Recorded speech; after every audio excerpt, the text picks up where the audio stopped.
جرمنی سے ایک بچی کا سوال ہے کہ کیا حضرت آدم کو دنیا ہی کے ایک حصے میں رکھا گیا تھا؟ کیا وہ آسمانی جنت میں نہیں رہے تھے؟ آسمانی جنت سے ان کی کیا مراد ہے؟ کہاں واقع ہے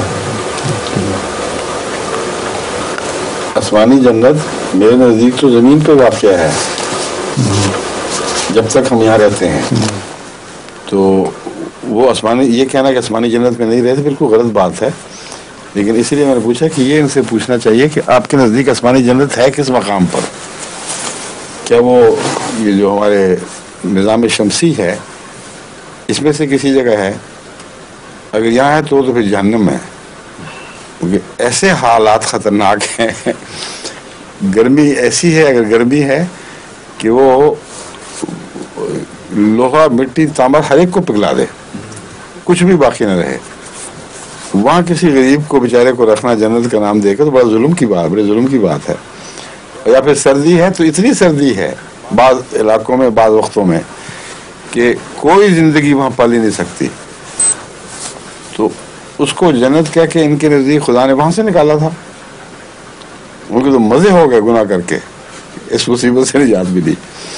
ہو ہی نہیں سکتا، فرضی باتیں ہیں یہ سب. جنت جس کا ذکر ہے وہ روحانی جنت ہی ہے، وہ آسمانی جنت ہی ہے، اور وہ خدا تعالیٰ کے حکام کے تابع آنے سے ملتی ہے.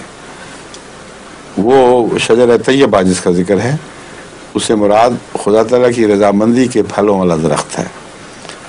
وہ شجر خبیثہ جس کی بات ہو رہی ہے اس سے مراد شیطانی باتوں میں آ کر کسی فائدہ اٹھانے کا نام ہے. وہ پھل جو ہے شیطانی باتوں میں آ کر کوئی فائدہ اٹھانے کا پھل، وہ اس درخت کو لگتا ہے جسے شجر خبیثہ کہتے ہیں. تو ظاہر بات ہے کہ جو شخص، اگر کوئی شخص غلطی سے، خواہ ارادہ نہ بھی ہو، کیونکہ حضرت آدم کے متعلق قرآن کریم نے فرمایا وَلَمْ نَجِدْ لَهُ عَزْمًا، اس نے بے ارادہ گناہ نہیں کیا تھا، ہم نے اس کے اندر گناہ کا کوئی عزم نہیں پایا. بعض لوگ کہتے ہیں نیکی کا عزم نہیں تھا. میں اس کو تسلیم نہیں کرتا، کیونکہ انبیاء تو سارے اولو العزم ہوتے ہیں، ان میں اتفاقی غلطی ایک کی ہو تو خدا یہ فتویٰ دے دے کہ اس کے اندر نیکی کا عزم ہی کوئی نہیں، یہ درست بات نہیں لگتی. لم نجد لہو عزمہ میں ویسا ہی فتویٰ ہے جیسے حضرت یوسف کے متعلق ہے کہ آپ کا کوئی برائی کا ارادہ نہیں تھا. تو اس پہلو سے اگر غلطی سے بھی بعض دفعہ انسان ایک شیطانی وسوسے میں پڑھ کے کوئی فعل کر بیٹھتا ہے تو اس کی پھر سزا، ایک طبی سزا بھگتنی پڑتی ہے، اور اس کے نتیجے میں جو دوسرے لوگ ہیں ان پر بھی وہ بات پڑ جاتی ہے. یہ وہ مضمون ہے، اس کی تفصیل قرآن کریم نے بیان نہیں فرمائی، نہ ہمیں ہمارے پاس ذرائع ہیں کہ پوری تفصیل معلوم کر سکیں کیا واقعہ ہوا تھا، اس کے کیا بد اثرات ہوئے تھے، کس طرح وہ جنت کی سوسائٹی جو نبی کے آنے سے بنی تھی وہ رفتہ رفتہ غیر جنتی سوسائٹی میں تبدیل ہونی شروع ہو گئی، یہاں تک کہ اللہ تعالیٰ نے فرمایا اہبطوا منہا جمیعا، تم سارے کے سارے یہاں سے نکل جاؤ. اب اہبطوا کا لفظ بتا رہا ہے بڑا واضح کہ حضرت آدم علیہ السلام کی اس وقت تک بخشش ہو چکی تھی، بس آپ کی غلطی کا پھل نہیں ہے جس کے نتیجے میں نکالا جا رہا ہے، یہ خیال ہی غلط ہے. قوم کے لوگ جو دو نہیں تھے، زیادہ تھے، ان سے بھی یہ غلطیاں سرزد ہوئی ہیں، اور ان کے ہاں عزم بھی ہوگا، ارادے بھی ہوں گے غلطی کے.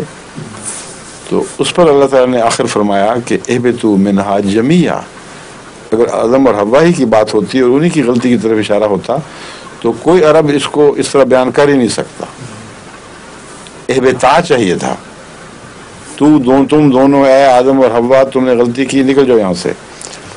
وہ بھی عجیب لگتا کہ یہ خدا کہتا، ایک طرف کہتا میں نے معاف کر دیا، بات ختم ہو گئی، اچھا معاف کیا، اچھی بات ختم کی، کہ دوسرے سانس میں یہ کہہ دیا کہ نکلو یہاں سے.